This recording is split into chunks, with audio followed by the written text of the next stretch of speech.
Nova Lima, Nova Lima. Cidade para todos.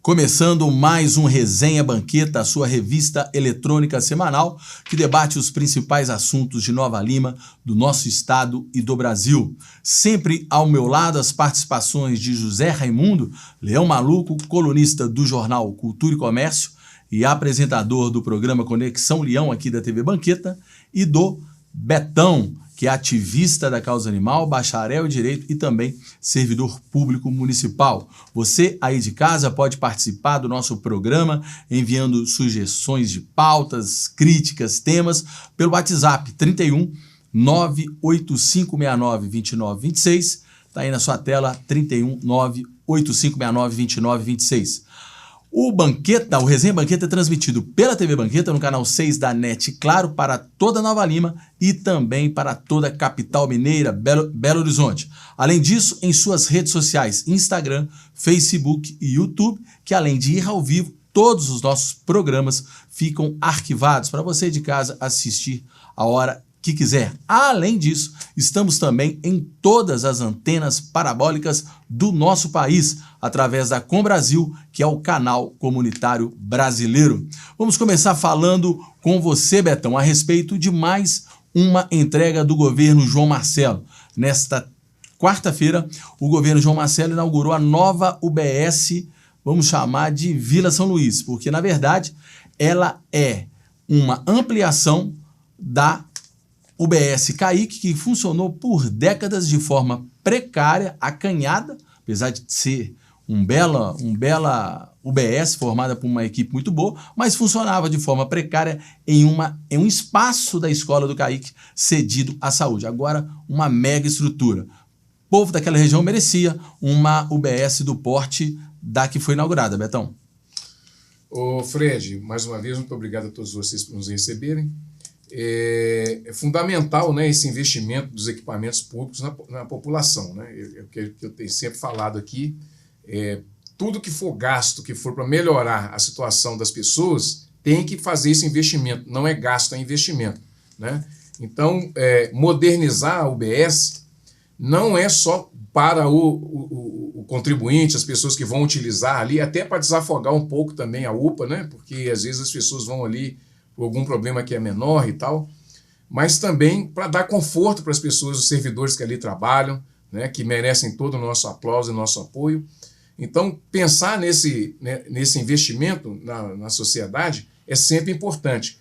E a saúde tem condição de fazer até um pouco mais, né, porque a nossa arrecadação é uma arrecadação pujante. Então, está de parabéns, ficou maravilhoso. Eu acho que a tendência é essa mesmo, é investir cada vez mais nas pessoas.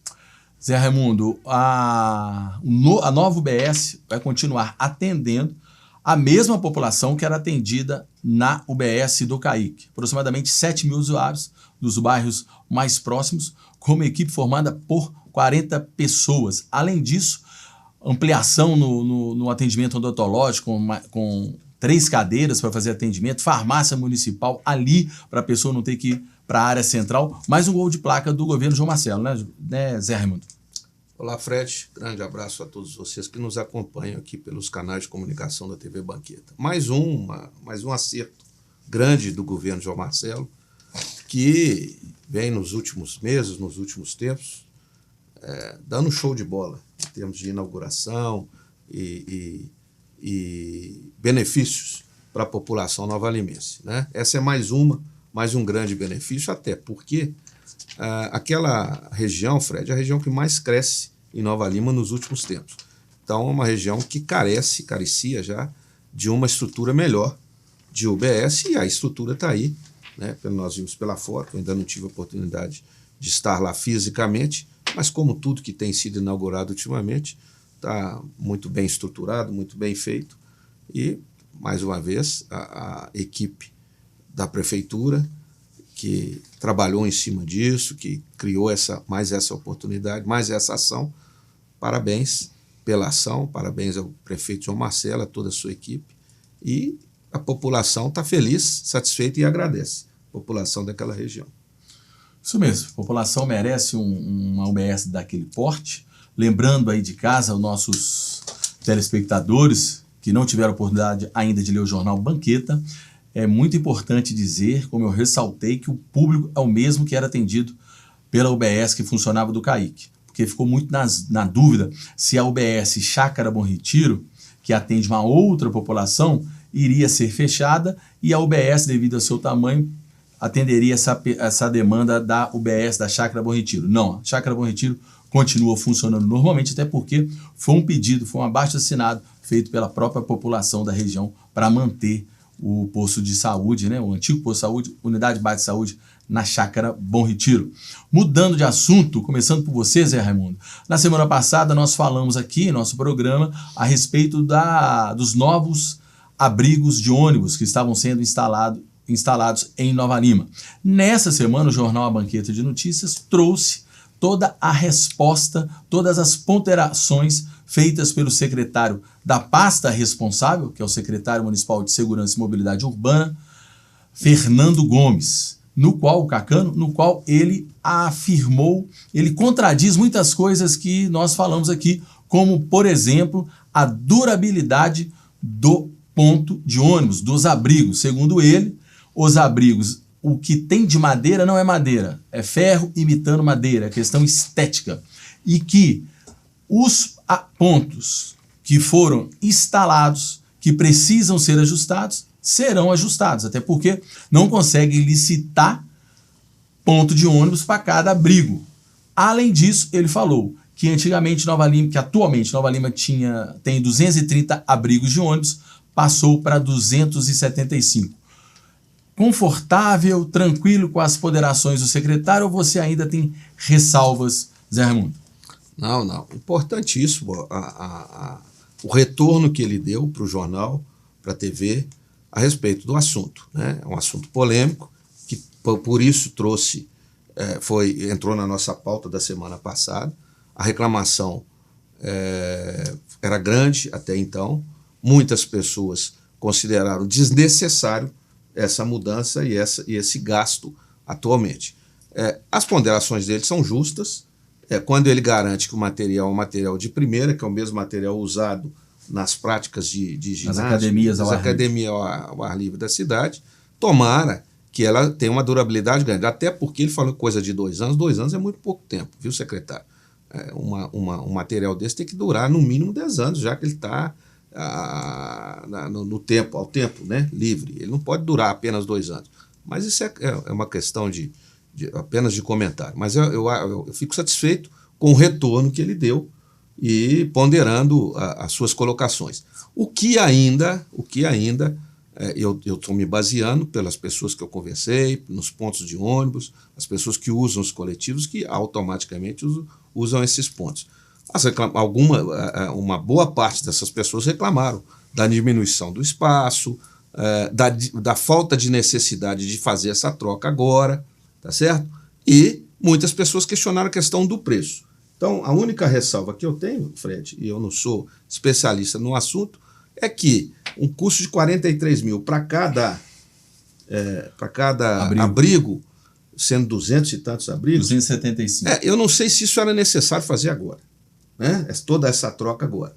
Acho que poderia ser ampliado, fazer os novos abrigos. Essa troca total, eu acho que era desnecessário nesse momento. Mas é uma questão de opinião. Estou respeitando o secretário, estou respeitando o trabalho que foi feito. Tomara que dê certo e que mais para frente a população venha elogiar. Até então, as pessoas que eu conversei não gostaram muito, a maior parte. Toda regra tem exceção, mas a maior parte não gostou. Betão, após a matéria no Banqueta, sua opinião sobre os pontos de ônibus? Bom, primeiro tem que ressaltar aí a competência do secretário, né? Do Fernando, do Cacano, que é um novalimense, uma pessoa muito competente. Betão, só corrigindo demais, começou por mim, que a gente confunde. Nandão, que é irmão dele. Exatamente. Não é Fernando. Fernando Gomes é o irmão dele, irmão também dele. amigo nosso, campeoníssimo comigo no Retiro. É Cristiano Gomes. Tá vendo? Eu fui induzido ao erro aqui. Eu até achei estranho quando você falou o primeiro nome. Desculpa, viu, Cristiano? suspeitei. Mas os dois são do mesmo... Tá na mesma linha. porte Ele vai até rir lá e falou assim, é tudo igual. Né? É mesmo.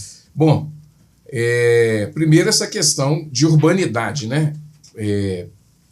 O trabalho que é feito pela Secretaria de Segurança, a Secretaria de Mobilidade Urbana, ela contempla várias ações, né? As questões, por exemplo, do transporte coletivo, as questões, por exemplo, de conforto nas vias públicas e tantas outras ações, né? A administração da Guarda Civil Municipal Ambiental e por aí vai. Eu, por muito tempo, usei ônibus na minha vida, muito tempo, né? Então, trabalhei em Belo Horizonte, fui gerente de loja, fui vendedor e tal. Mudou muito na estrada de terra, né, Betão? Muito, né? Fiquei a pé praticamente uns 2 anos depois da minha separação e andei muito de ônibus e tudo, e usei muitos os pontos de ônibus de Nova Lima. É a primeira vez que a gente tem uma preocupação não só com a qualidade dos pontos de ônibus, mas também com a figura urbana da cidade, né? Porque um ponto de ônibus não pode ser hoje, no meu entender, ela não pode ser só um objeto colocado lá para que as pessoas ali se acostem para esperar o ônibus. Ela também precisa respeitar também as questões de urbanidade e de urbanismo da cidade, né? Então, Nova Lima está criando um desenho novo de cidade, um desenho arquitetônico diferente, com a criação da praça aqui do final da avenida, no Espaço Cultural. E, obviamente, que todo o mobiliário público tem que ser pensado a partir daquele que tem a sua maior visibilidade. Então, os pontos de ônibus acompanham isso, né? E longe de mim falar que as pessoas não estão gostando. Pelo que eu vi, pelo que eu percebi, nos pontos que eu tive, as pessoas que utilizam desse ponto de ônibus, que moram, às vezes, no meu prédio, a minha sobrinha usa todos os dias, não vejo uma reclamação pujante com relação a isso, muito pelo contrário, tem visto muito elogio, e eu acho, como eu falei semana passada, e repito, que se tiver alguma alteração para ser feita, não tem problema nenhum, eu acho que vai ser feito. Com relação a custo, é isso mesmo. Se você quiser fazer um material de boa qualidade, se você quiser fazer equipamentos que tenha uma conjunção com a mobilidade urbana, com a mobilidade da cidade, com o mobiliário da cidade, isso custa dinheiro, né? Então, eu penso que assim, todo o investimento que é feito na população, como diz o secretário, né, Gabriel e tudo, não é que é para ser perdulário com o dinheiro público, mas ele tem que ser investido. E eu vou além, igual eu falei semana passada, Fred. Eu até acho que tinha que ser mais sofisticado do que isso ainda. Eu acho que ele deveria ter botões de segurança para as mulheres quando elas estão no ponto de ônibus sozinhas, né? Deveria ter ali um botão de segurança, deveria ter outras coisas, uma iluminação. Então, quem já foi em Curitiba sabe, né? E lá já está defasado, né? A qualidade dos pontos de ônibus e tudo. Então, a gente precisa aqui em Nova Lima, em Belo Horizonte, na região metropolitana, pensar grande, pensar para frente, pensar que a gente tem condições de fazer da cidade de Nova Lima uma cidade que tem característica de primeiro mundo, porque aqui tem dinheiro para a gente poder fazer isso. Então, Cristiano, parabéns, as pessoas que fizeram o ponto, parabéns, e a população, eu acho que as pesquisas devem acontecer. Se tiver alguma sugestão, eu acho que tem que se fazer, a Secretaria de Comunicação tem que fazer essa pesquisa. Se tiver que alterar alguma coisa, aumenta ponto, melhora, aumenta o assento que for, mas eu acho que eu estou muito feliz e muito satisfeito com esse mobiliário urbano que foi presenteado pela cidade. Antes de mais nada, né, é importante ressaltar, e eu gosto de falar isso muito com as pessoas que não são de Nova Lima, que o mineiro já é super tradicional, né? Mas o Nova Lima o povo de Nova Lima é o mais mineiro de todos os mineiros, né? Então qualquer mudança realmente o povo fica com o pé atrás devido a isso. Mas quando veio a entrevista do Cristiano, né? Não é o Fernando, me tranquiliza. Como diz Betão, pessoa ímpar, nova-limense, né? Se fosse uma explicação, Zé, vindo de mais um aí, um forasteiro que chega aqui, eu ficaria com o pé atrás. Mas o Cristiano nova-limense, sujeito sério. Então, acho que a gente tem que acreditar no que diz o Cristiano, que foi feito estudos, e principalmente na questão dos ajustes, que todos os pontos de ônibus, que o próprio Cristiano está olhando um a um, e os ajustes serão feitos.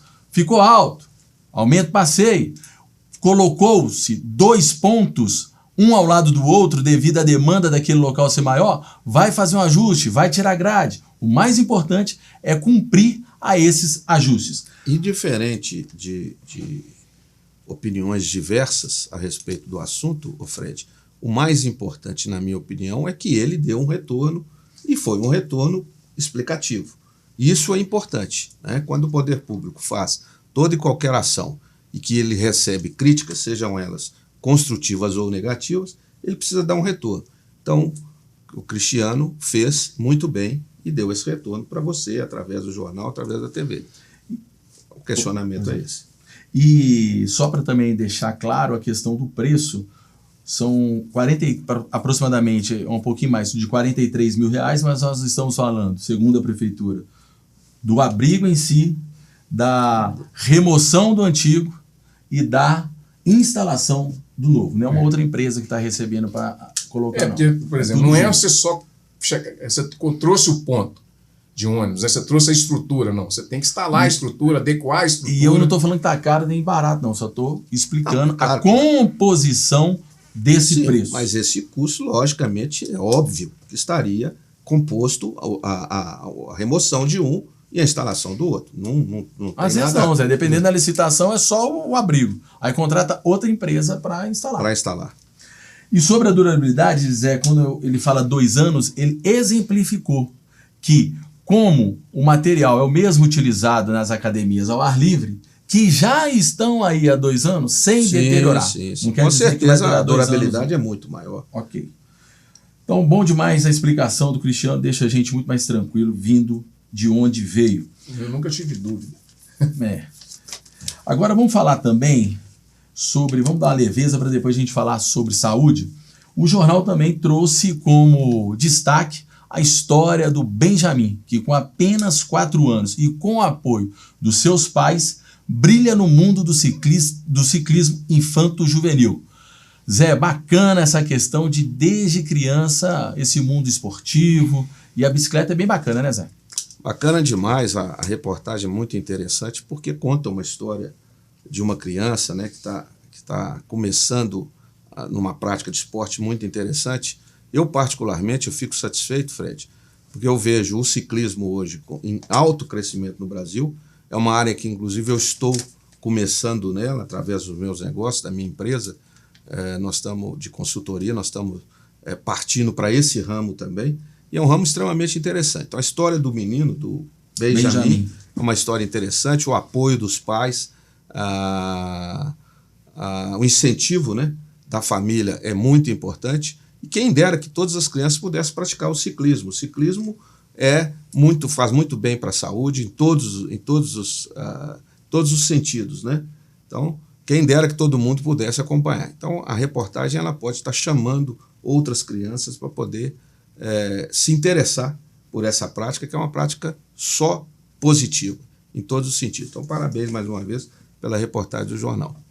E os pais, né? Já que nós estamos falamos de Cristiano, só de pessoas de muito caráter e bacana e proativa na sociedade nova-limense, a favor do povo, falar dos pais, né? É a Carla Gomes e o nosso amigo querido Diego Pereira, um dos fundadores da ONG Papai Noel Mirim, trabalha na Anglo Gold ali no Serra.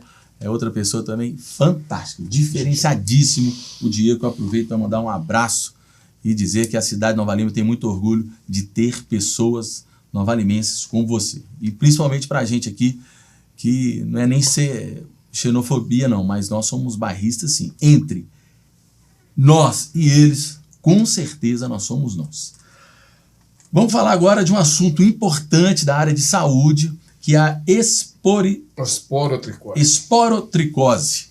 Bom que tem um Betão aqui que é expert nisso. Pessoal, é uma doença que afeta tanto humanos quanto animais e em Nova Lima, nos últimos meses, nos últimos dias, aumentou bastante. Betão, dá uma geral do que é essa doença para a gente.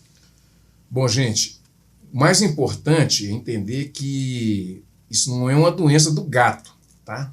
Isso é uma doença que o gato adquire com um fungo que está na terra, então ele vai cavando, o fungo está ali, aí agarra na unha dele, ali na unha, ele vai coçar e pega e passa para a pele o fungo e acaba criando úlceras ali e às vezes levando o gato a um sofrimento muito grande, né? E essa também é uma zoonose, então passa para o humano, né? Esse tipo de fungo.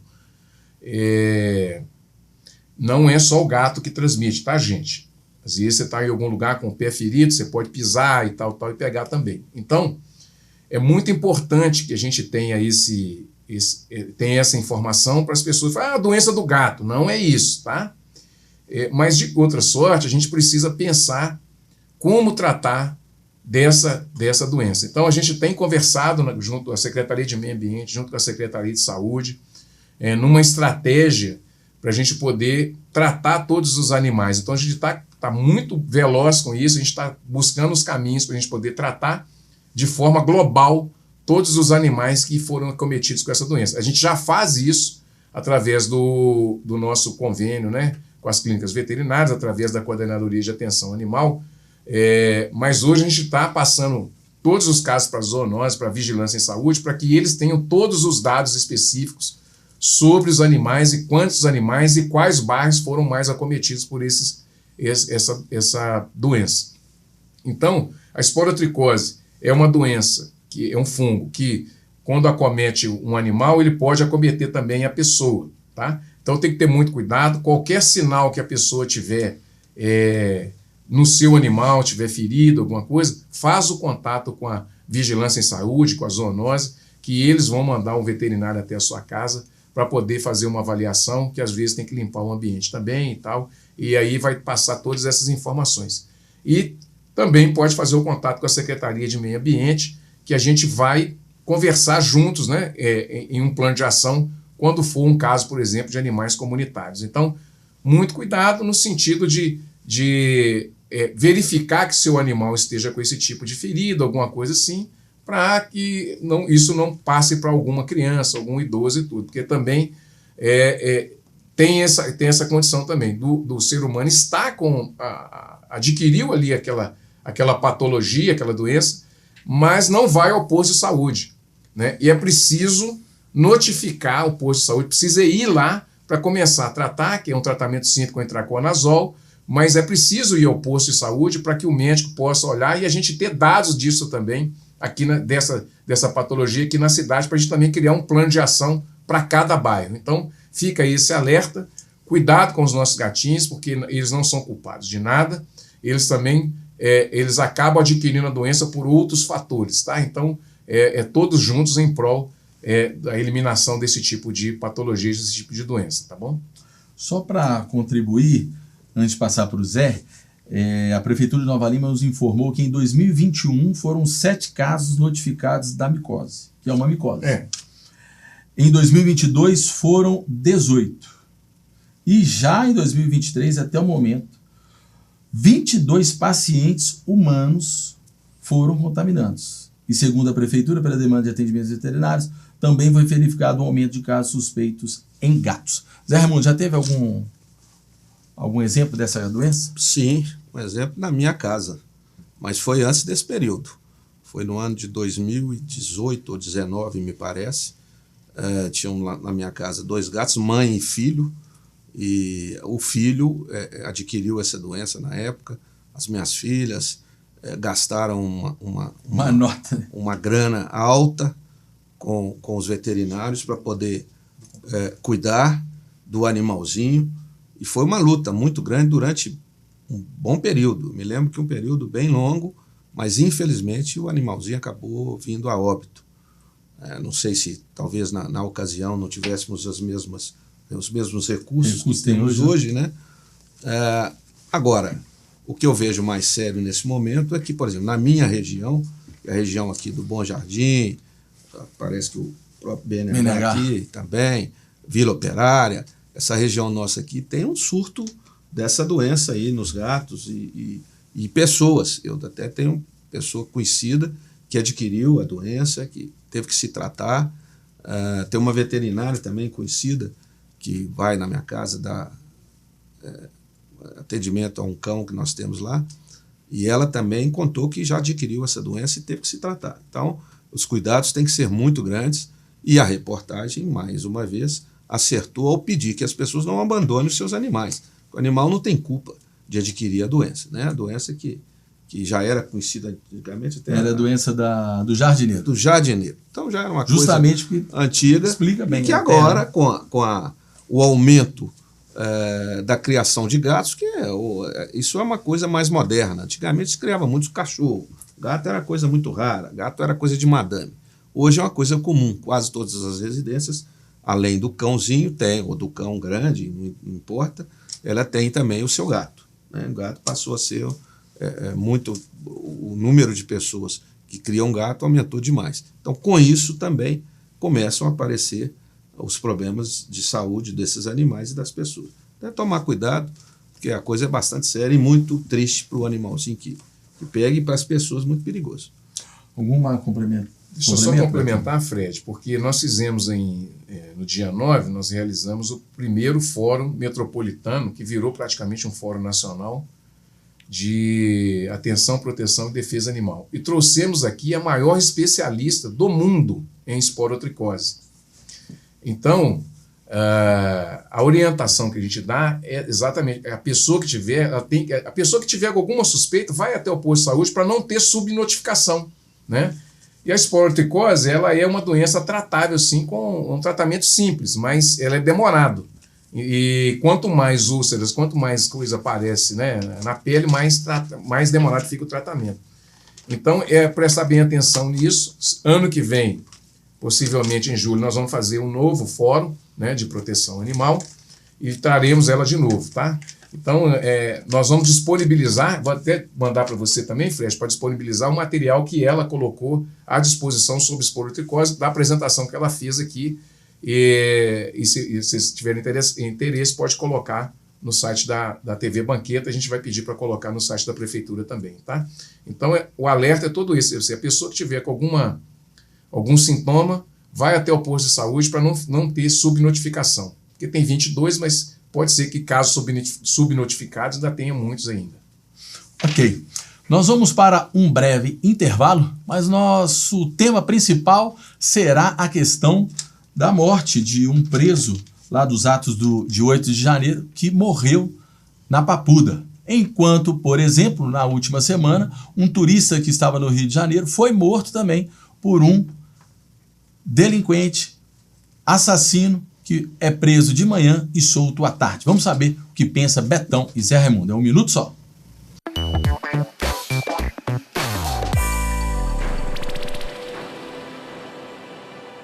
Um novo tempo. A Prefeitura de Nova Lima lançou o maior programa de transferência de renda de sua história, o Nova Renda, que vai promover a erradicação da pobreza, garantindo que mais de 5.800 famílias tenham mais dignidade. E a certeza de que uma vida melhor começa agora. Para que nossa esperança seja sempre um caminho. A Prefeitura cuida, a nossa gente avança. Prefeitura de Nova Lima, cidade para todos. A CAP, Casa de Acolhida Padre Eustáquio, trabalha para que crianças, adolescentes e seus acompanhantes tenham amparo e estrutura durante a luta contra o câncer e doenças hematológicas até a sua cura. Com trabalho, empatia, compromisso e transparência, a CAP transforma necessidade em esperança. Faça a diferença na vida das crianças e adolescentes com câncer e doenças hematológicas. Faça parte desta história. Conheça pessoalmente nosso trabalho. Apoio TV Banqueta. Que nossa esperança seja sempre um caminho. Prefeitura de Nova Lima, cidade para todos.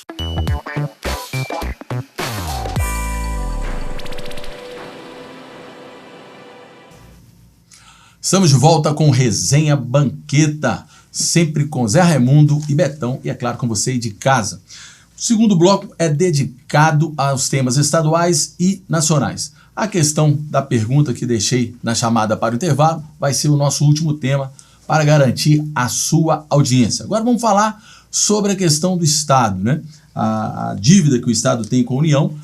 O Romeu Zema, nosso governador, enfim se reuniu em Brasília, mas não foi atendido pelo Lula, e sim pelo seu ministro da Economia, o Fernando Haddad, também pelo Rui Costa, que é o ministro da Casa Civil, no qual o Zema já tinha conversado com o Rui Costa, com a presença, com a articulação do senador Rodrigo Pacheco e do ministro de Minas e Energia, mineiro Alexandre Silveira.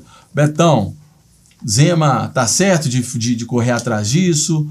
O que você espera dessa união, vamos dizer assim, do governo estadual com o Pacheco?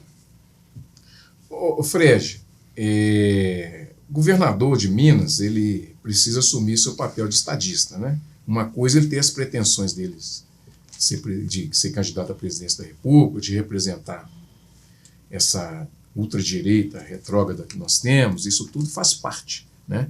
A democracia tem aí alguns aspectos que são interessantes, por exemplo, a capacidade que ela tem mesmo de se autoeliminar em determinados momentos através de algumas figuras que vão aparecendo ao longo da estrada, vide aí a Argentina.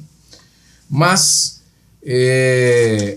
essa junção do Pacheco com o Zema parte primeiro desse movimento que o Pacheco teve, né, em renegociar as dívidas, já que o governo não consegue conversar, ele não consegue despir, né, da sua capa, sei lá, nem se chama de ideológica, não sei o que é, porque essa ideia do novo, que é de desfazer das estruturas estatais, de pensar o Estado como uma empresa privada, que todos nós sabemos que trabalhando no serviço público isso não funciona. Funciona quando você tem, por exemplo, políticas voltadas, por exemplo, para aquelas pessoas que são beneficiadas, que são seus amigos, que bancaram suas campanhas e tal. Então, quando o Pacheco toma a frente para resolver o problema fiscal do Estado, ou seja, não deixar vender a CEMIG, não deixar vender a CODEMIG, não deixar vender as estatais, a Copasa e tal, aí ele quer se posicionar.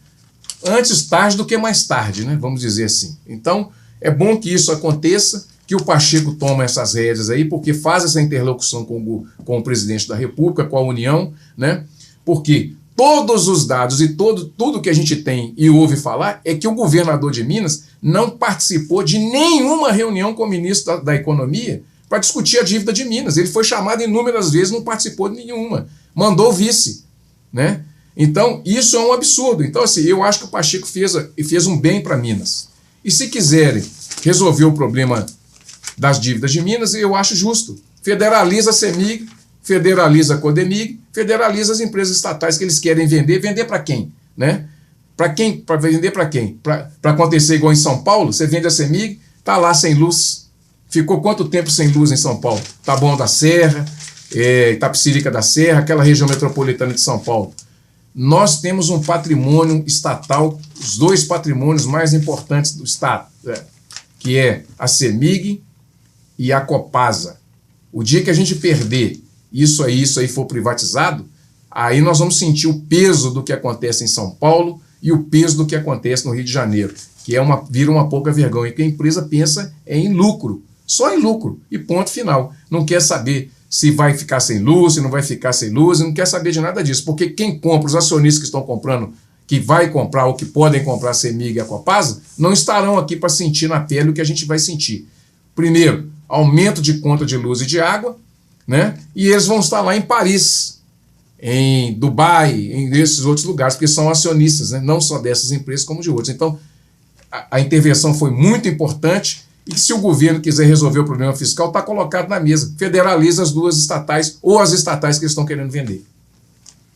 Zé, o Zema afirma que se solucionar o problema, ele não tem chateação em ser apedrejado. Ele apresentou a sua proposta do regime de recuperação fiscal. O Fernando, da reunião, o que ficou, o que saiu da reunião? Que o Fernando Haddad, para aceitar as propostas, como bem disse o Zema, Zema apresentou a proposta dele, do RRF, né, o Regime de Recuperação Fiscal.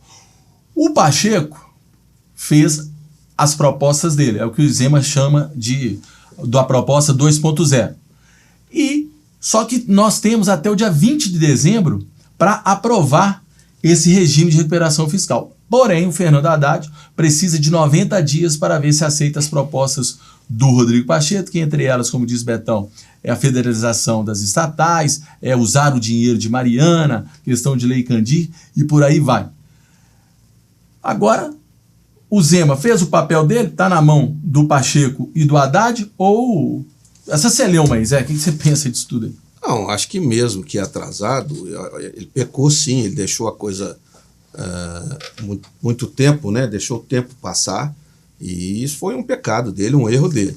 Ele agora tem que correr atrás. Então, ele está aproveitando que o Pacheco também, conforme nós dissemos aqui na semana passada, resolveu aparecer, que era uma água de batata, né?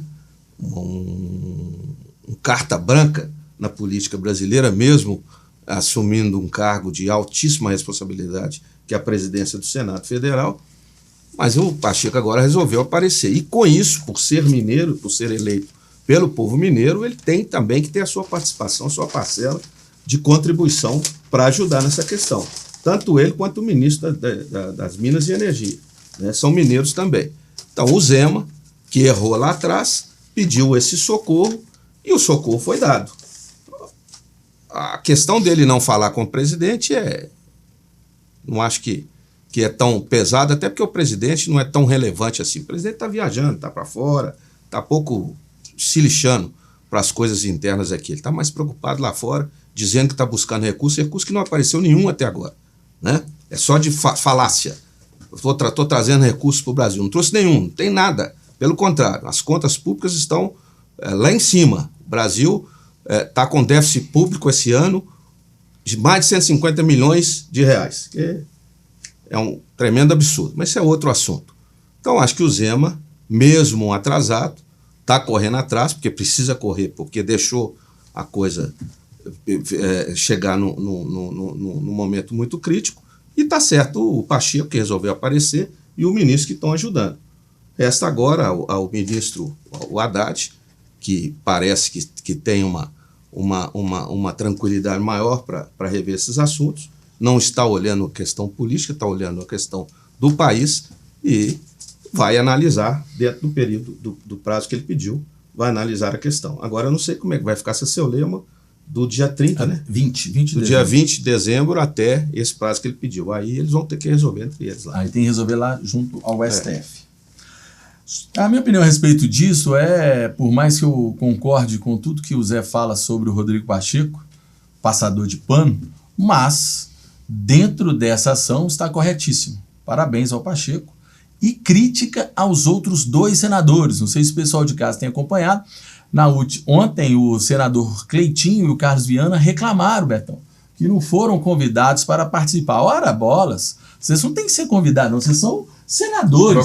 Tem que ser protagonista, né? E outra, né, uma opinião minha sobre o Cleitinho, né? O Cleitinho é tipo o Calil quando era prefeito. Calil era prefeito de Belo Horizonte, descia o pau na BH Trans. Já era prefeito. Cleitinho continua com suas aparições na internet, mas tem que lembrar que ele é senador. A gente precisa que ele resolva os nossos problemas e não só fique gritando aí ao Léo para buscar like nas redes sociais. Essa é a minha opinião.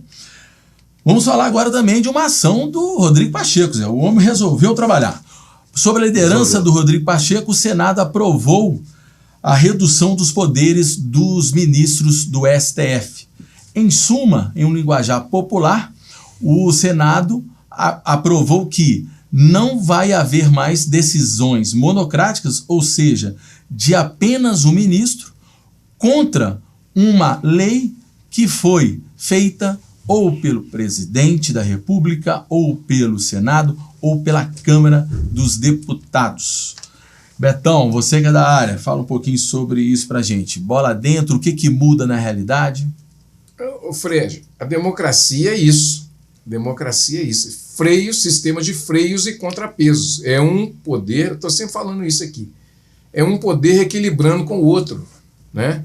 Quando se tem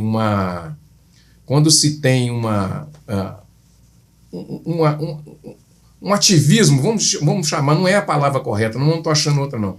Quando está acontecendo um ativismo muito grande, um vai conseguindo frear o outro. Isso faz parte do sistema, né? Não existe uma interferência em um em outro. Agora, o que está sendo, e é interessante que isso seja discutido, é que essas questões que levantou essa bola, né, para limitar decisões monocráticas, etc., colocar o STF nessa condição, é porque quando o legislativo ele não legisla, né, nas questões que a sociedade define como prioridade, questões do aborto, as questões das drogas, né, porque, por exemplo, você não pode comparar o cara que está com 2 gramas de maconha com um cara que tem 5 quilos de maconha. É isso que acontece, né? Então, não importa a quantidade, né? Você está portando droga. Então, quando essas coisas não são discutidas no Congresso, quando essas coisas não passam pelo Congresso porque tem as questões religiosas e tal, tem outras questões ideológicas lá dentro, alguém tem que decidir. E aí há uma propositura para o STF, e o STF também é um poder independente. Ele precisa dar a sua resposta.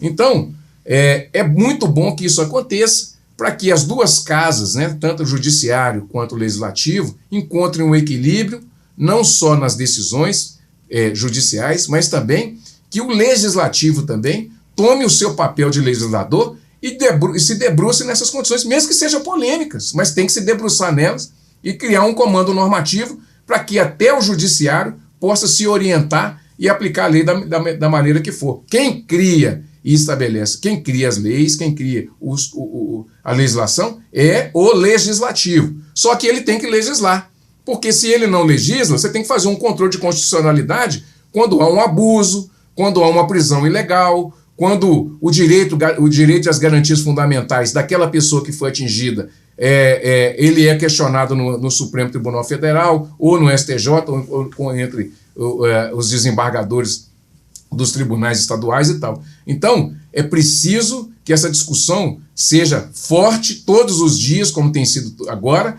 e passe o legislativo a cumprir o seu papel de legislador, para que norteiem a aplicação da lei pelo judiciário. Betão, mas, por exemplo, o Congresso fez uma lei contra o porte de arma. Aí é correto o STF discutir a legalização do porte de droga? Eu falei porte de droga ou de arma? De arma. De droga, perdão. O porte de droga, o Congresso Nacional não permitiu o porte de droga. Aí o STF vai lá e quer permitir o porte de droga. Isso não é errado? Não, é o seguinte... Eles não estão mexendo numa lei? Mas aí você tem que entender o seguinte, por isso que tem um sistema de freio e contrapeso. Porque, por exemplo, para além de tudo isso, tem uma Constituição. Então, os direitos e garantias... O que são os princípios de direitos e garantias fundamentais? O direito, ele tem os seus princípios, né? Como você tem, nós já discutimos aqui, o princípio da liberdade de expressão, os princípios das garantias fundamentais. Então, tem determinados momentos que você pode criar uma lei e essa lei ser inconstitucional. Ela vai contra um comando normativo da própria Constituição. E aí a obrigação do STF é fazer o controle de constitucionalidade. É isso que é a obrigação do STF. Então, quando você leva uma questão ao STF, seja o seu caso, o caso de alguém, é porque feriu algum direito constitucional estabelecido naquele princípio normativo. E aí ele vai ser discutido. E aí ele tem legitimidade.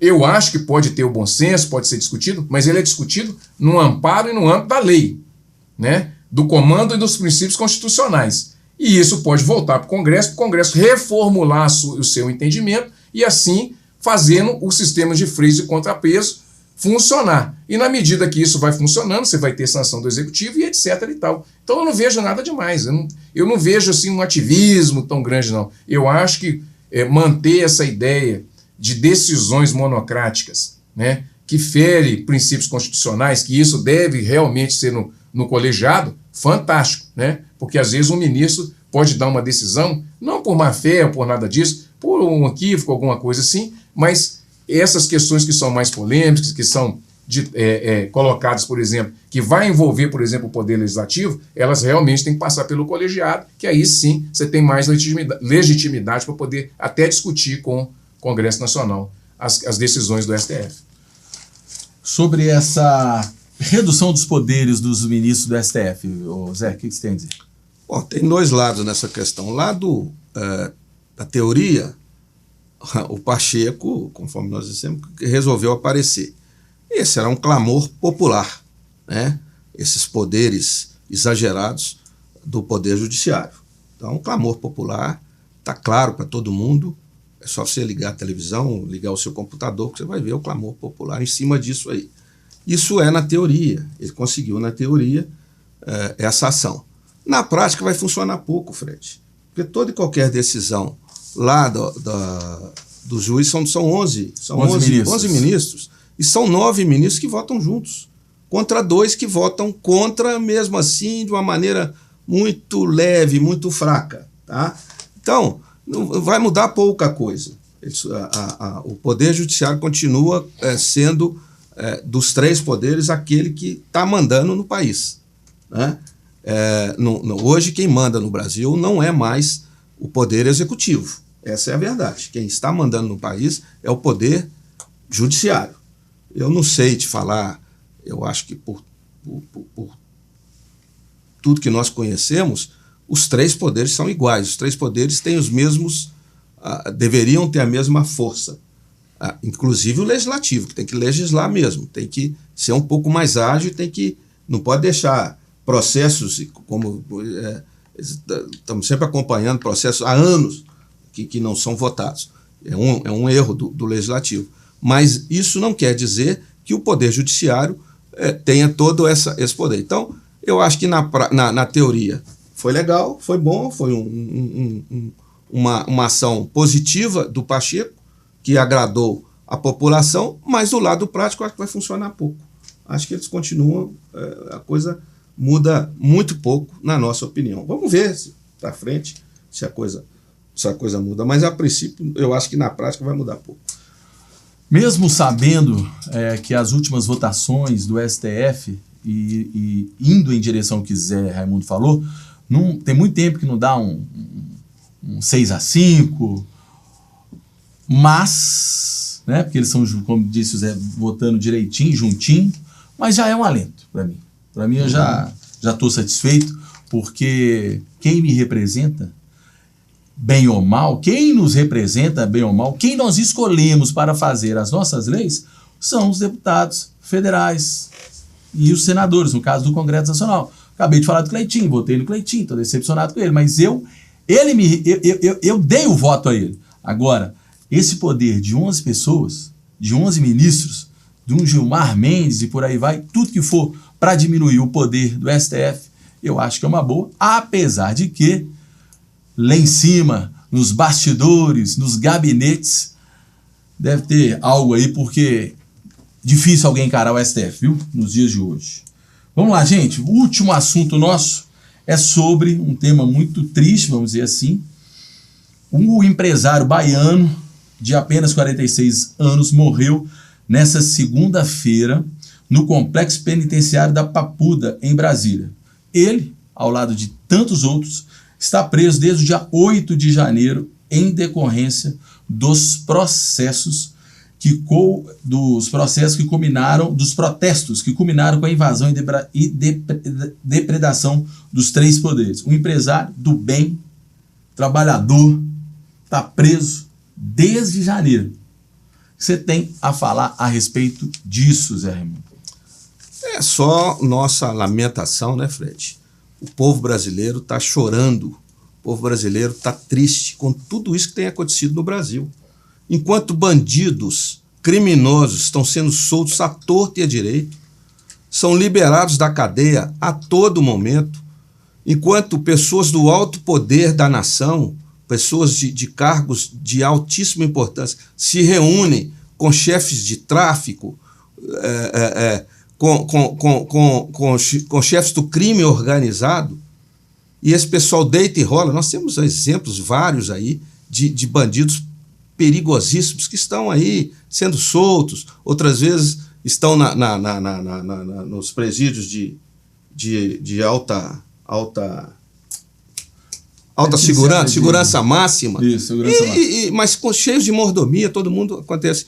E aí, um sujeito que, eu não vou dizer que é inocente, tá certo? Mas que foi preso arbitrariamente, como os outros lá no dia 8 de janeiro, até porque não foi provado quem é que fez, além daquelas pessoas que estavam lá e que foram todas elas detidas e que estão detidas até hoje, como esse que faleceu, ninguém mostrou.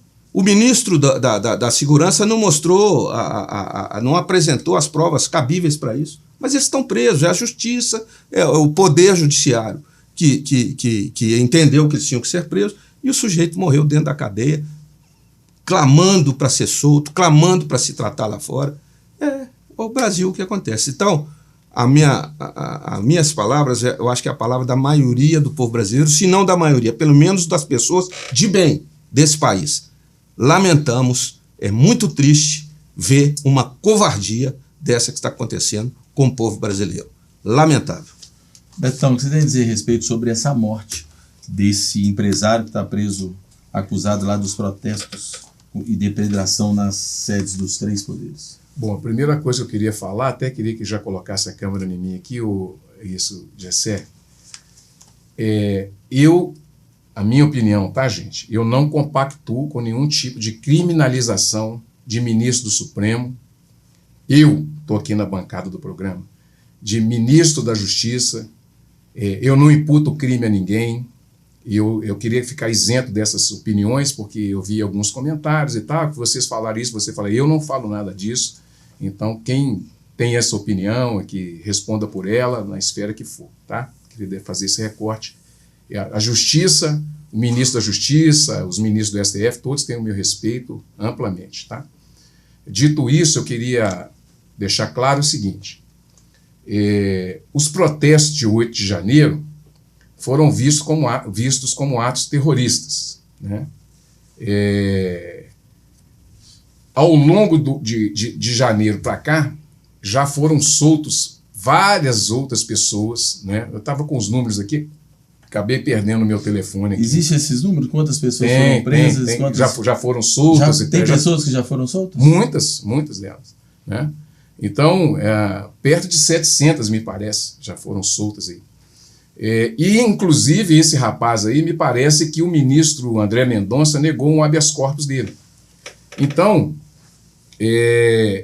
o que eu acho interessante, Fred, é que quem sempre falou que bandido bom é bandido morto, que bandido tem que estar preso, aquela coisa toda, hoje está discutindo o sistema prisional. Isso é muito bom, gente. Discutir o sistema prisional, né? Ver a falência que é o sistema prisional, que os juízes que estão aí sempre brigando para melhorar o sistema. Nós temos aqui em Nova Lima, aqui, o doutor Juarez, que foi ministro, o doutor Kleber está aí agora, e a doutora Ana Cristina e tantos outros juízes que estão aí, né, que sabem da condição de todos os presídios e tudo. Então, pensar que a gente precisa melhorar o sistema prisional parte também desse tipo de discussão.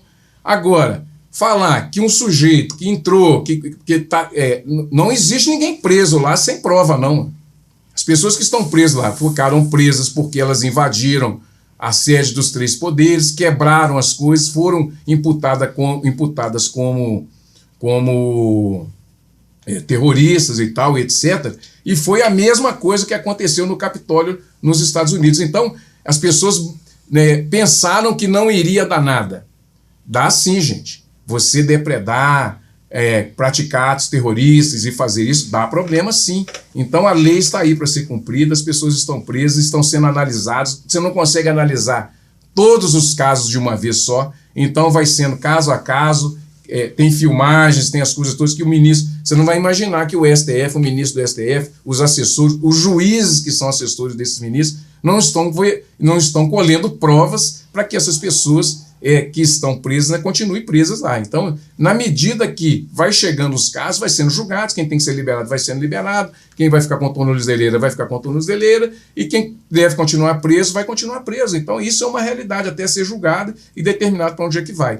Se tem outros procedimentos que as pessoas não concordam, às vezes eu posso não concordar e tal, é outra conversa. mas que as pessoas que estão lá cumprindo a sua pena estão sendo diligenciadas para que sejam imputado o crime para as pessoas que realmente cometeram o crime de invasão e tal, de terrorismo. Solidarizo com a família dele. Eu acho que eu estudei muito isso, fui em muitos presídios, eu sei que a gente precisa solidarizar com essa condição, né, dos presídios brasileiros e tal. Nós temos uma população carcerária enorme, então a gente pensar no sistema prisional brasileiro é pensar na dignidade humana. E é preciso solidarizar com uma pessoa que morre dentro de um presídio e sob a custódia do Estado, né?